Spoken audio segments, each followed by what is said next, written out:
everybody. Hello. So we're here to do a movie review. Yes. And we just saw Mermaids.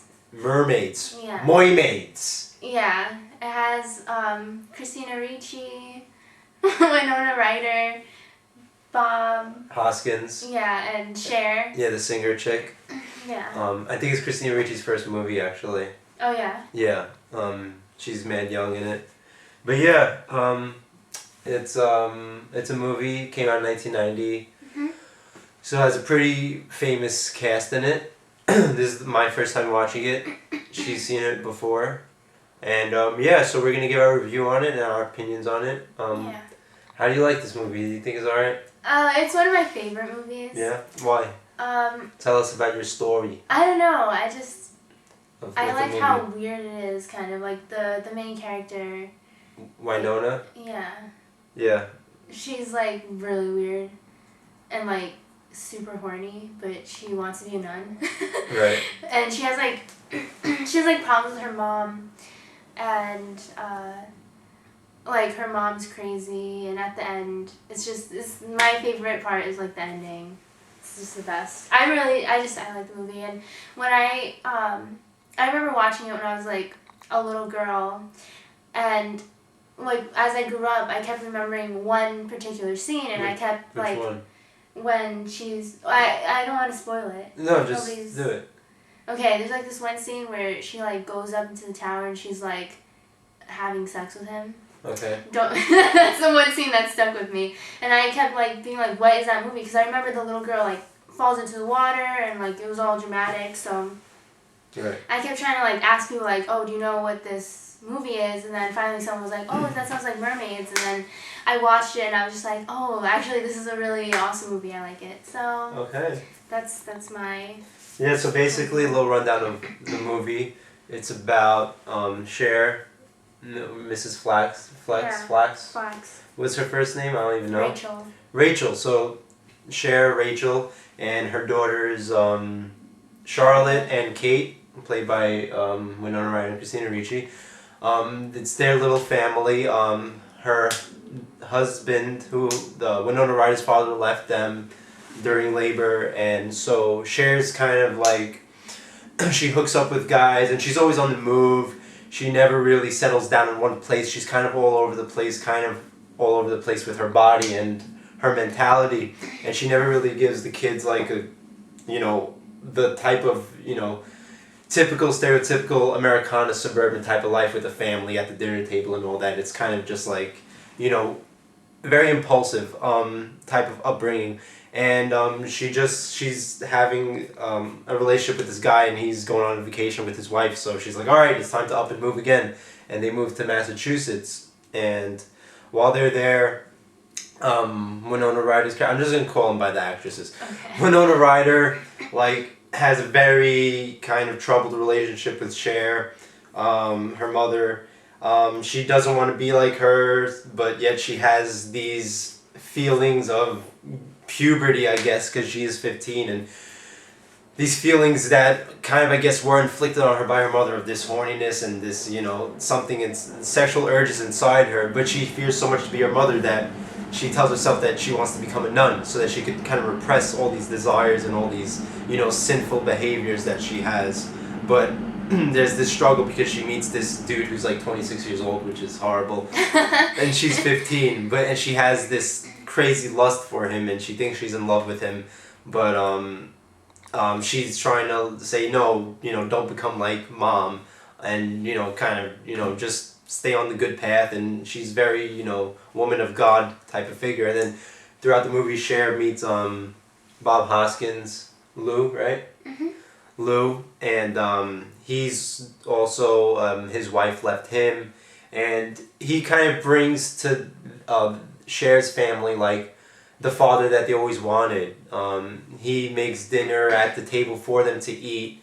He's there for the kids. He's painting with them, laughing, singing songs. He's kind of like that missing link to how the family wanted to grow up, but they never were able to because of divorces and people leaving. And this is set in the 60s also, which is important to mention, when divorce and stuff like that started becoming more prominent. Before this, it was usually nuclear families. People grew up with their families, but 60s with the changing times of Vietnam and all that, families started being broken, and this was the start of it. I also have to say it was a great soundtrack to the movie.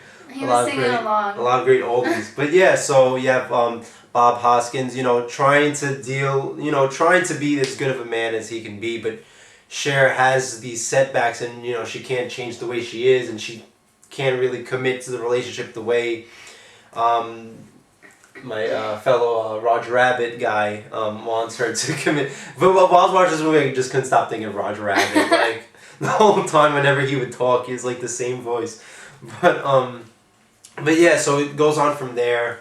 Not to spoil it or anything, but that's the setup. I thought the story was pretty good. I liked the way it comes full circle. I don't want to spoil it, but Winona Ryder and Cher do have a meeting of heads, and they realize, hey, we are mother and daughter, and we're not the worst enemies in life, and kind of stops Winona Ryder from being on this delusional path of, oh, let me become a nun. She kind of just fits into herself at the end, and she kind of accepts herself for who she is, and accepts herself for the way she was raised, and to work with that. I thought it was a nice family story of a family torn apart and that comes back together. Has a nice ending. Hopeful, not guaranteed, but hopeful. I thought the acting for the most part was good. Winona Ryder was pretty weird in it. Yeah. I didn't like Joe too much. He was kind of annoying, but I don't know how you feel about him, but I just wasn't crazy about Joe. He was like the weak link for me. But yeah, I enjoyed the movie. I give it a nice 7.5 out of 10. It's a nice little movie that I don't think I've ever heard of it before. I might have heard of it, but I mean it's not really that known of a movie. So it's a nice little movie to watch. It's got some good funny dialogue in it from Winona Ryder's inner monologue, and some good drama and stuff. A good nice fucking smack at the end. Yeah, and that's my opinion on it. What do you give it? A 10 out of 10. She gives it a 10 out of 10. Because I mean, it's just my favorite movie. Well, one of them, and I feel like I sort of connect with the movie more because I'm a girl, and growing up with a single mom, we always kind of had arguments and never really agreed on things. So I just feel like that's why I kind of was more drawn to the movie than I'm sure. Yeah.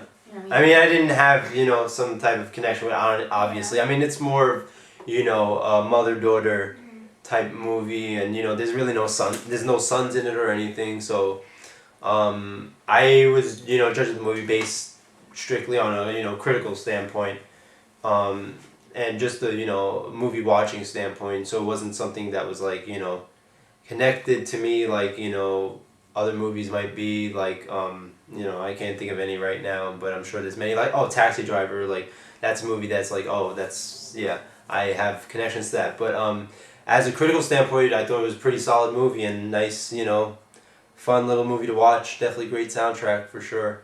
7.5 out of 10. She gives it 10 out of 10 because it's her favorite movie of all time. Well, not my favorite movie. Oh, not her favorite movie of all time. It's one of my favorites. Like, one of them. If I had to watch a couple movies over and over again for the rest of my life, I'd probably choose that as one of them. Okay. So, yeah, that's our review for Mermaids. Yeah. Obviously she gives it 2 thumbs up. I give it a thumbs up. Thought it was good. If you have any suggestions for movies that you want to see reviewed, definitely leave some in the comment box. Comment whatever. And I think probably, the next movie we're going to watch is Jurassic Park. So that's going to be a good one to review. Not the new one. We're going to get to the new one when we watch the new one. But next week we're going to watch the original Jurassic Park to get ready for Jurassic World. And we're not going to watch Jurassic Park 2 or 3 because those suck balls. We're just going to watch the first one with Jeff Goldblum and everybody else.